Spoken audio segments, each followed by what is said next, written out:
Driving here today, how many of you were worried about the ground giving way underneath you? No? I guess none of you are driving one of these 1,000-ton vehicles then. That's a bit like 6 houses or, say, 250,000 cats. But these are actually the future of construction.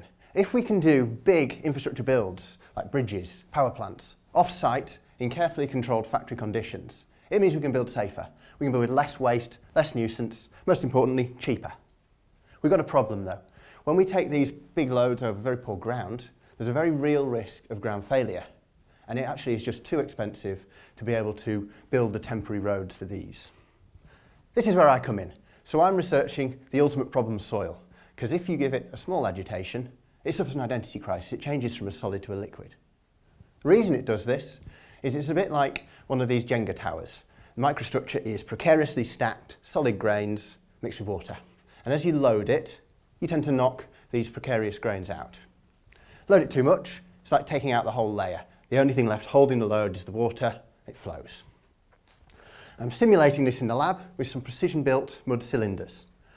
And the thing that makes these so interesting, the liquefying, also makes it a nightmare to work with, because if I knock it, it slumps. My perfect mud cylinder melts before my eyes. Ah. For a laugh, I've tested some of these anyway. And to my surprise, actually, they come out consistently stronger. They don't liquefy. And this accident transformed my research. Instead of thinking, how do I protect these from damage, I started wondering, can I use this damage to provide strength?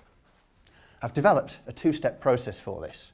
First of all, we apply a gentle repeat load, and this has the effect of knocking out the most precarious grains whilst maintaining this tower standing, and it makes it stronger.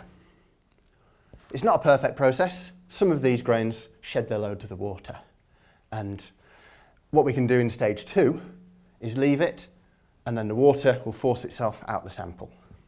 So this makes it stronger, and it means that we don't need massive roads for these massive loads if we stage our works and we allow rests and we let the soil provide more of the strength.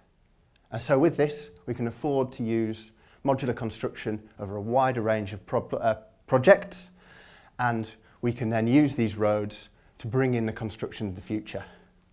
And this construction will be cheaper, it will be safer, and it will be greener, and it will make all our daily lives just that little bit easier.